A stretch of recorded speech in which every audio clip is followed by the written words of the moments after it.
नमस्कार।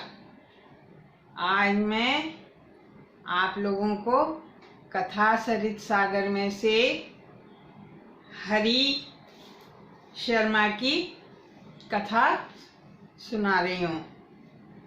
तो एक गांव में हरी शर्मा नाम का एक ब्राह्मण रहता था। वो गरीब भी था और अनपढ़ भी था, और फिर उसके कई सारे बच्चे भी हो गए थे, तो उसका पेट पालन नहीं होता था, बहुत गरीब था।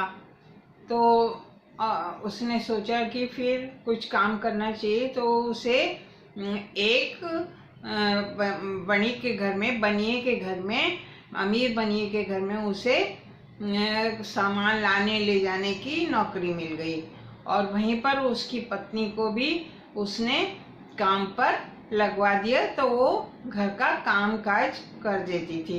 तो इस तरह से उनकी गृहस्थी ठीक से चलने लगी। तो उस बनिए की बेटी का विवाह था। तो विवाह में बहुत मेहमान वगैरह आए थे, खूब खाना पीना सब ये सामान लाता था, करता था, पूरा काम करता था। लेकिन वो लोग सब अपना खाना पीना वगैरह खा लेते थे, और फिर इसको पूछते भी नहीं थे। फिर ये घर जा कर के अपना जो रूखा सूखा होता था वो अपना खाते थे, पति पत्नी। तो इसको ये बहुत बुरा लगा और बहुत अपमान भी महसूस हुआ, और उसने अपनी पत्नी से कहा, क्योंकि मैं गरीब हूँ और अनपढ़ हूँ, इसलिए ये मेरे साथ में इस तरह का व्यवहार होता है। अब मुझे ना अपनी पंडिताई दिखानी चाहिए, मैं अपनी पंडिताई से कुछ कमाई करूँगा, ऐसे काम नहीं चलेगा। तो उसने युक्ति सोची और अपनी पत्नी को कहा कि कल जब तू उसके घर में काम पे जाएगी, वणिक के घर में, तो ऐसे ही बातों बातों में क्या कहते हैं, उसकी पत्नी को बता देना कि मैं ना ज्योतिषी विद्या जानता हूँ। तो उसकी पत्नी ने ऐसा ही किया।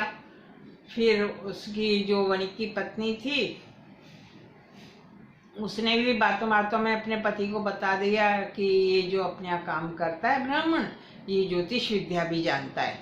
तो हुआ क्या कि बारात आई हुई थी लड़की की। तो खा पी करके थक करके जो थे वो सारे बाराती वहाँ पर बारात घर में अपने आराम से सो रहे थे।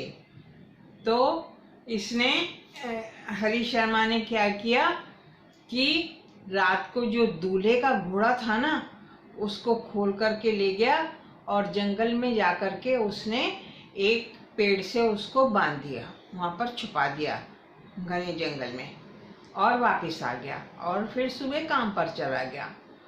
तो जब बारात में पता चला कि दूल्हे का घोड़ा ही गायब है, और शाम को तो शादी होनी है, घुड़चढ़ी होनी है, घोड़े पे उसको बैठ के जाना है दूल्हे को, तो उनमें बहुत हलचल मच गई। और ये भी लड़की वाले भी बहुत परेशान हुए कि भाई बारात आई है हमारे यहाँ, हमारे द्वार पर, और हमारे यहाँ उसकी चोरी हो गई घोड़े की। तो वो बहुत परेशान हुए, ढूंढा बहुत जगह लेकिन नहीं मिला घोड़ा। तो फिर उसको वणिक को ये ध्यान आया कि ये जो है अपना जो ये काम करता है हरी शर्मा, ये तो ज्योतिषी है, इससे पूछना चाहिए। तो उसने उसको बुलाया और पूछा कि तुम ज्योतिषी जानते हो, तो तुम अपनी ज्योतिष विद्या से बताओ कि घोड़ा कहाँ गया और किसने चुराया है। तो इसने ये सोच में पड़ गया, और फिर इसने क्या किया कि ऐसे सोचने की कोशिश की, और ऐसे आड़ी टेढ़ी लाइनें वगैरह बना करके ऐसे उसने ये दिखाया कि जैसे वो ये ज्योतिष विद्या का ज्ञान जो है उसे है, और वो कोशिश कर रहा है जानने की ज्योतिष विद्या से। तो फिर थोड़ी देर के बाद में उसने कहा कि हाँ, आपका घोड़ा तो ये इसका दूल्हे का घोड़ा चुराया गया है, और वहाँ घने जंगल में जो है चोरों ने उसको एक पेड़ से बांध रखा है, और शाम को अंधेरा होने के टाइम वो उसको खोल करके ले जाएंगे। तो फिर ये लोग गए वहाँ पे, क्या कहते हैं, और सच में घोड़ा, क्योंकि ये तो खुद ही बांध के आया था, और इसने ला करके वो लोग ले करके आ गए और इसको बहुत उन्होंने इनाम दिया और बहुत इसकी तारीफ भी हुई। तो फिर सब जगह सबको पता चल गया कि जो हरीश शर्मा है ये तो ज्योतिषी भी है, तो इसका नाम हो गया। अब क्या हुआ कि एक दिन राजा, जो उस नगर का राजा था, उसके यहाँ चोरी हो गई। चोरी हो गई तो सब जगह ढूंढा गया, लेकिन चोरों का कहीं पता नहीं चला। तो क्योंकि नगर में और सब जगह ये पता चला था कि हरीश शर्मा नाम का एक ब्राह्मण है, वो ज्योतिष विद्या जानता है, तो राजा ने इसको बुला भेजा कि भाई तुम जरा अपनी ज्योतिष विद्या से पता लगाओ कि ये कैसे चोरी हो गई है राज के खजाने में। तो अब ये तो इसने सोचा मैं तो बुरा फंसा, और मन में तो ये बहुत दुखी हो गया। तो इसने मतलब ये सोचता रहा कि अब मैं क्या करूं। फिर राजा के सामने इसने थोड़ी ऐसी अपनी वही ज्योतिष विद्या की ऐसे वो बनाने की कोशिश करी, दिखाने की कि जैसे मैं जानता हूँ। और फिर जानता तो कुछ था नहीं, तो इसने राजा को कहा कि राजा जी मैंने ये करा है, लेकिन मैं कल सुबह बताऊंगा आपको। कल सुबह का मुहूर्त है कि मैं कल सुबह बताऊंगा कि चोर कौन है। तो राजा ने इसको अपने महल में ही एक कमरे में रख लिया कि जिससे कि चोरों को अगर पता चल गया कि ये ज्योतिषी को पता चल गया है तो कहीं इसको मार मूर ना दें। तो उसने, राजा ने अपने महल में रख लिया उसको, और वहाँ पर उसकी अपने लोगों को लगा दिया उसकी सुरक्षा के लिए। तो वहीं पर जो थी कि इसकी दासी थी, राजा की दासी थी, उसने क्या कहते हैं अपने भाई के साथ मिलकर के ये चोरी की थी राजा के खजाने की। तो उसका नाम था, दासी का नाम था जिव्या। तो दासी को भी पता चल गया कि ये इसने ज्योतिष विद्या से पता लगा लिया कि चोर कौन है, और कल ये बता देगा हमारा नाम और हम फिर पकड़े जाएंगे और हमें फांसी हो जाएगी। तो ये रात को चुप क्या कहते हैं और इधर ये परेशान हो रहा था हरीश शर्मा की मेरे को तो कुछ आता नहीं है, अब मैं कैसे सुबह बताऊंगा, तो राजा तो मेरे को भी जो है सजा दे देगा। तो इसलिए ये अपने कमरे में घूम रहा था। इधर जो ये दासी थी जिसका नाम था जिव्या, ये चुपके से वहाँ पर उसके कमरे में जाने की कोशिश कर रही थी, कमरे के बाहर। तो हरीश शर्मा ने कहा कि मतलब, क्योंकि उसने अपने जबान से बोला था कि भाई मैं ज्योतिषी हूँ और वो है, तो उसने अपने आप को ही कोसते हुए बोला कि अरे जिव्या, तूने तो मेरे को मौत के मुंह में, जिव्या तूने तो मेरे साथ अब मेरे को पता लग गया कि तूने क्या किया है। तो अब तूने मेरे को भी तो मुश्किल में फंसा दिया। तो वो जिव्या जो थी उसने अपना नाम सुन लिया कि जब ये बोल रहा था तो उसने अपना नाम सुन लिया। तो उसने कहा अरे, तो इसको नाम भी पता चल गया।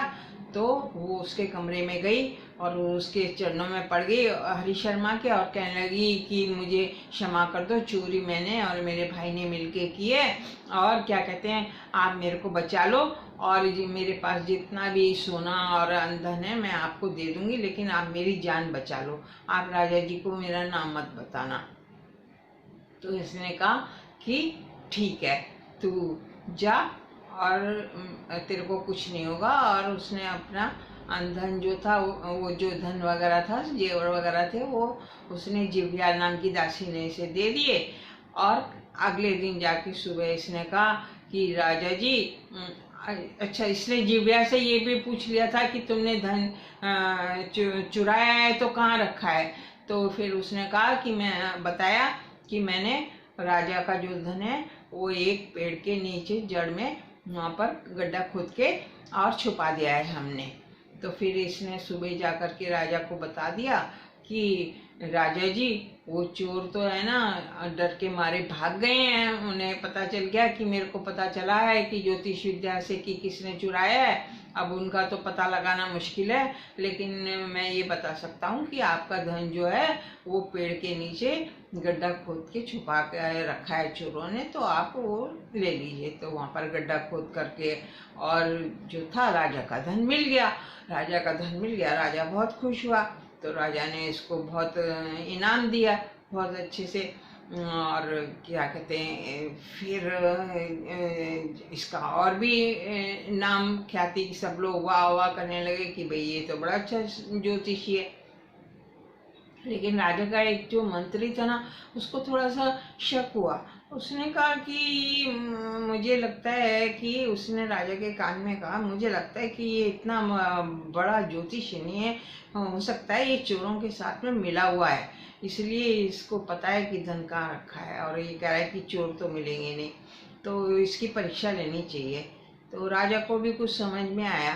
तो राजा ने कहा कि ये है कि आप हमें अपनी ज्योतिष विद्या से एक बात और बताइए ब्राह्मण देवता, तो हम आपका और ज़्यादा सम्मान करेंगे और ज़्यादा आपका धन देंगे।